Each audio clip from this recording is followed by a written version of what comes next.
you so much for joining today.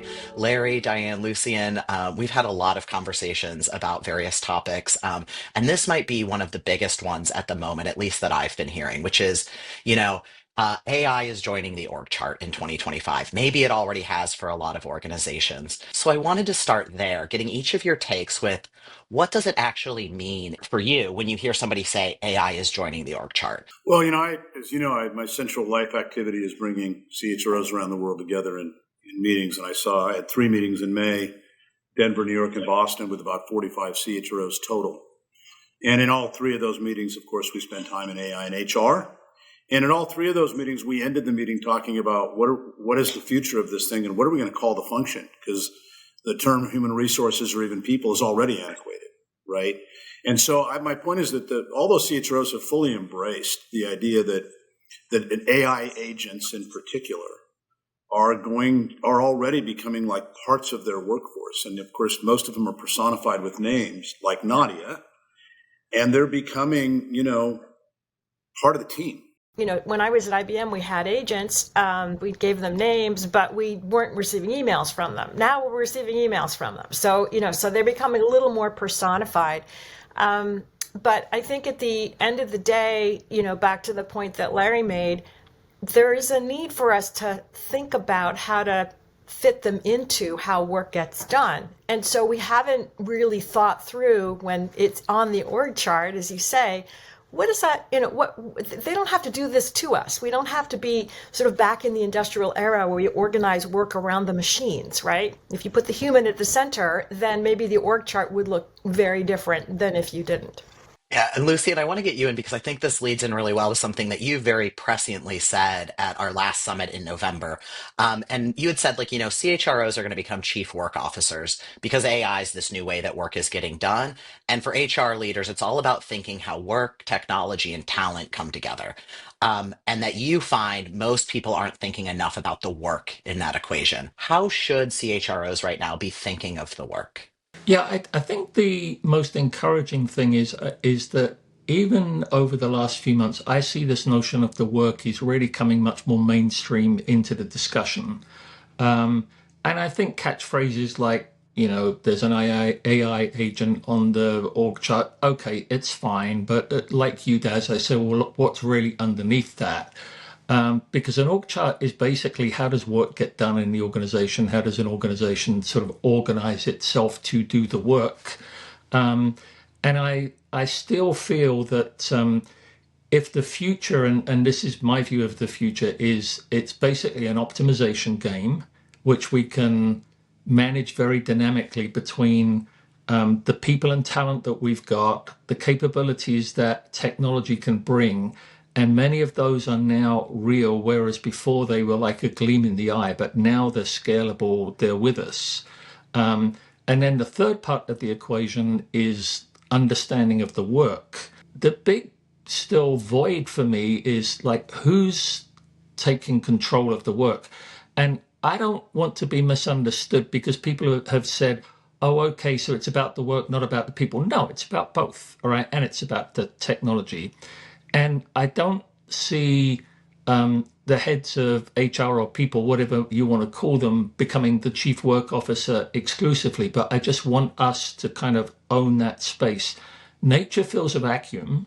And if we don't step up and sort of own this space, then somebody else will do that. And I'm not sure that's the right answer for the organization. So how do organizations change as AI joins the org chart? Lucien, you made that point that the org chart itself is really just how you're architecting your organization to get work done.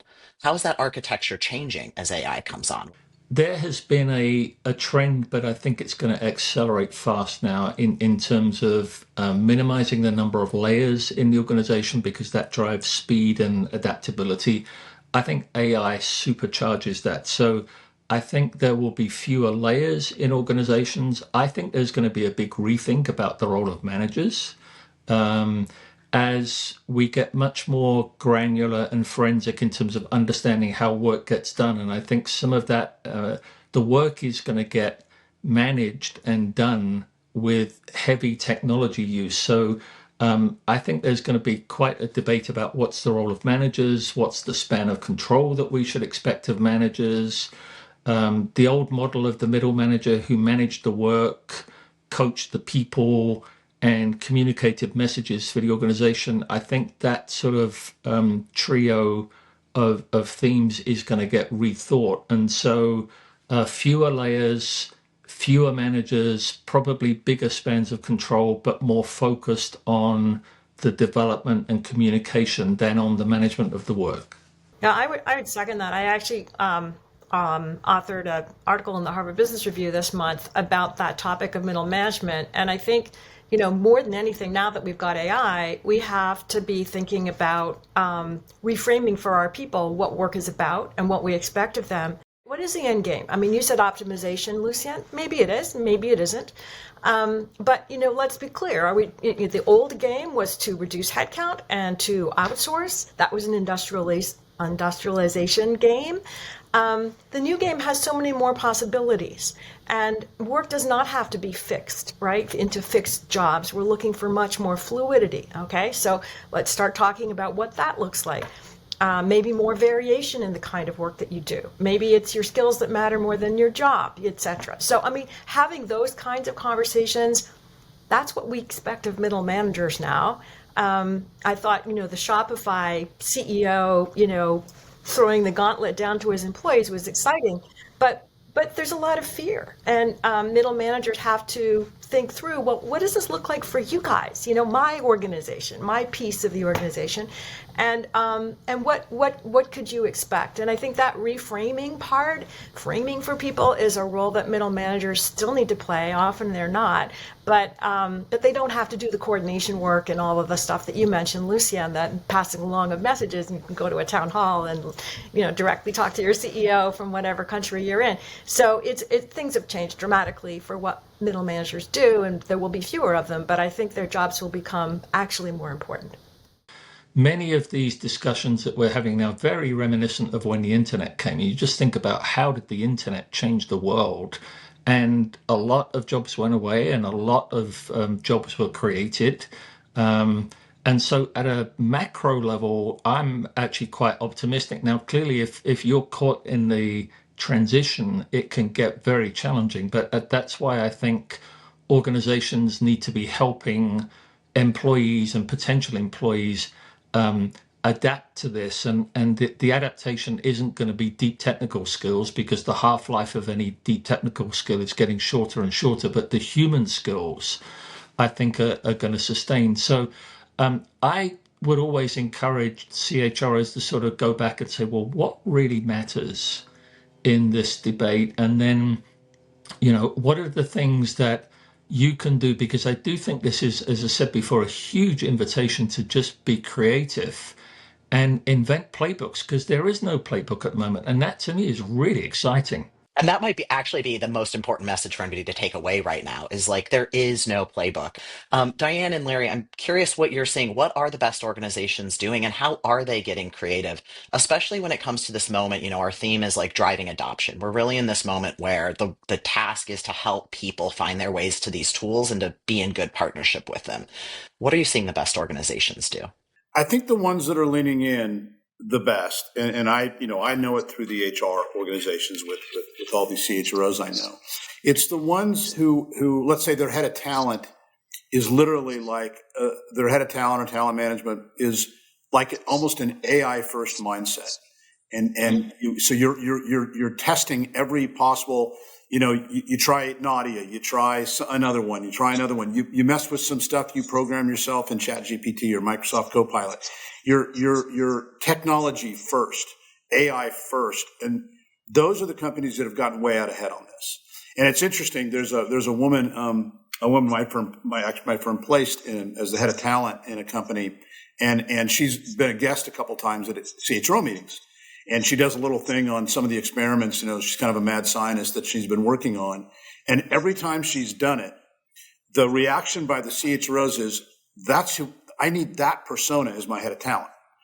That's the future. And I think it's those that, let's say all the COEs, that have a AI kind of first mindset, they're just going to get way out ahead of everybody else. I think it starts at the top, but it also starts at the bottom, right? You need to have a culture of experimentation. So you're saying to people, we want your ideas. And I've seen companies do a great job of crowdsourcing, saying, hey, what's the best use of AI for us? So I think that's something that helps. I think the other thing is that the more HR uses AI to give people agency, the more people start to understand that it's actually a really cool thing. Because, in the old days, HR used to sort of do things out of being experts, right? And then here's the program and we're rolling it out, we'll do change management. But now we can co-create with our people using AI. And even if we have, 100,000 employees, we can get all of their responses summarize the pros and cons, the different points of view by AI in a matter of minutes. And people can see the different points of view. Then you could turn it into a poll and people can respond and say what they liked and didn't like. And suddenly you're using AI as a force for good in terms of people having a sense of agency. And it gets them excited. It's not something being done to them. It's something that they're part of. So I think that's part of creating a world where AI belongs to all of us and, let's all participate and learn and get something out of it. And I think that kind of a headset is really important to get it going. If I can sort of pile on, because I just so agree with what both Larry and Diane have said. I see two approaches with AI, and I'm not a technology person at all, but I think some of the focus is, okay, which jobs are they going to replace? It's kind of an efficiency thing. It's a new way of driving productivity. And look, we're business leaders. We can't deny those possibilities, and we should go after them just like any other business leader does. But the most interesting stuff is, well, what can we now do that we always wanted to be able to do but never could? So we're here because of our interest in Nadia. Now, imagine 5 years ago if we'd have said, how about let's give everybody in the organization a coach? All right, or let's give everybody in the organization a work assistant so that they can get some of their work done more efficiently. And we'd have said, that's a brilliant idea, but we can't afford it. Now we can do both of those. All right. And those are just the first thoughts that we've had. I think one of the big challenges going ahead is how are we going to develop senior people? And I'll use an example. I did a couple of meetings last year of chief legal officers, just kind of for fun as an experiment. I thought they were going to be horrible. They were actually great meetings. Not as much love in the room as a bunch of CHROs, but they were still pretty warm and funny. I found them quite entertaining. We talked about how the law firms are openly saying, that they buy their services. We're going to need a lot fewer junior lawyers because AI agents will do discovery and research and blah, blah, blah. To which, of course, the question is, well, how are you going to develop senior lawyers? Right. And that's going to be true across the board. There's going to be the same thing in finance. It obviously is the same thing in HR. Those are fascinating challenges. I mean, opportunities, but also real challenges. I think this question about the loss of the entry level rung on the ladder is probably the first most important question for HR leaders to be thinking about, because it's real, it's here today. Maybe with some of the stuff you described, we're not sure when that's going to happen, but it's here already. And so the question that we've got to ask ourselves as HR leaders is that okay? Is that okay that we're having a whole generation of people graduate from university with no access to entry-level roles because, they're being taken over by AI, over a shortish period of time? And what does that mean for our pipeline of talent as an organization? That is something we could design into our organization. We don't have to be victims of this. We can be in the driver's seat and say, this is how we want it to work. We are going to have an intake of this many people, this kind of training, these kinds of, hands-on roles. And this is going to be the role of AI. We don't have to say AI is going to take on all the entry-level legal work or whatever. But I'm not seeing enough, back to your earlier question, Das, I'm not seeing enough HR people actually say, I'll take that one on, right? We're going to design that. Don't worry, it'll be good, right?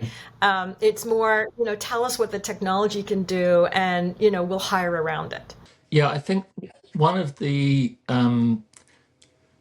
One of the worries, I think, and we're still in the very early innings of this debate, but if you just take what AI does, you're basically just taking what anybody else, any of the companies that you can compete with, you're just taking industry standards. So you're not building anything that's competitively advantaged. And so I'm still actually quite optimistic about this combination of humans and technology because if you're just taking kind of the B minus AI answer that applies across the board, and in many cases that's fine, that's enough, but it's sure not going to make your business win competitively. And so I think it does come back to the creativity, the critical thinking, the curiosity of humans to actually ask the right questions, pose the right problems for, and then the technology is there to help solve it for you. But the technology is not going to help your company figure out how to win versus others. I still think that's the human piece. And that's why I'm still overall quite optimistic about this. A lot of times we've gotten in the habit of doing something for the sake of doing it, right? Like we're going to deploy technology to deploy technology. We're going to do performance reviews to do performance reviews. And we've kind of lost sight of like, why do we do performance reviews? It's to make us better at the work. Why do we deploy technology? It's to make us better at the work. And I think that's a common theme. And this disruption of AI is really kicking up a lot of that dirt. You can't hide anymore. It's really clear when you're doing work for the sake of work. So, what are you seeing there with kind of especially AI coaching and the role of it in helping organizations both bring in these opportunities for entry level talent, but also get back to the purpose of like driving business impact and doing work that's actually meaningful and moves the needle? The role of managers changed dramatically with the pandemic, and it also changed with the generations that are coming into the workplace. And the role of managers have changed dramatically. They need to have empathy. They need to understand the whole person.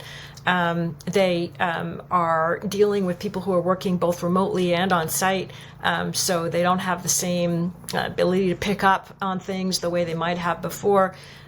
They need to resolve conflict, not putting them in the same room, but actually resolve conflict in different ways. And so they need AI coaching, but the manager in particular needs AI coaching to help develop a collaborative work environment and so forth. So I think it rises to all the new challenges that managers are facing today in a way that I was very concerned, when I was looking at it through the pandemic. Because so many managers were falling apart and just burned out, not able to do it. And people didn't want to be managers. And I think now what you've got you've got a different situation because you're enabling them in a very new way.